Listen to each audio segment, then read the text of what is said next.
Amidst tight security and chants of lion killer, Dr. Walter Palmer was back treating patients at his dental office in Bloomington today. Dr. Palmer has been hiding for the last 6 weeks after news broke that he killed Cecil, one of Zimbabwe's best-known lions. This was a scene just about a half an hour ago as Dr. Palmer left his dental office for the day. You can hear the protesters yelling in the background as he got into that black pickup truck and then was quickly driven away. Esme Murphy has been at that Bloomington dental office. So, Esme, now that he's gone, have things calmed down? They most certainly have, Frank, I can tell you that. Also, the protesters are gone. But behind me, you can still see some of the private security here right in the parking lot that Dr. Palmer has hired. You can also see some of the remains of the throngs of media that have been here all day, some from as far away as India and the UK. Dr. Walter Palmer was stoic as a bodyguard led him through the horde of media and past the screams of protesters.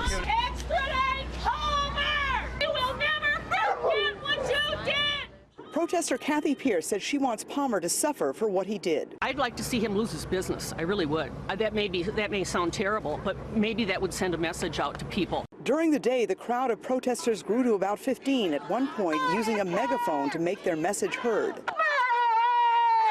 Bloomington police blocked the street off. At least a half dozen officers were here throughout the day, mostly guiding traffic. Palmer had his own private security standing guard.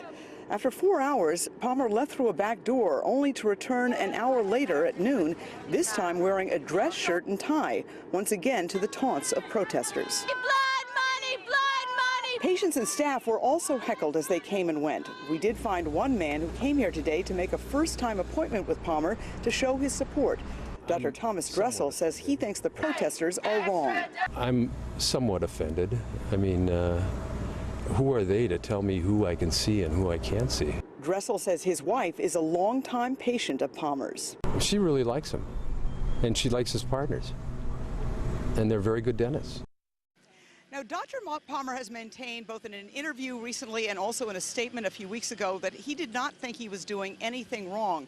2 Zimbabwe natives who took part in the hunt have been charged in that country and are facing criminal counts. However, Dr. Palmer has not been charged. We did speak with representatives of the U.S. Department of Fish and Wildlife as well as the Department of Justice, and they both told us that Dr. Palmer is the subject of ongoing investigations by those agencies. Yeah, we've heard that. All right, Esme, thank you. We'll check with you at 6.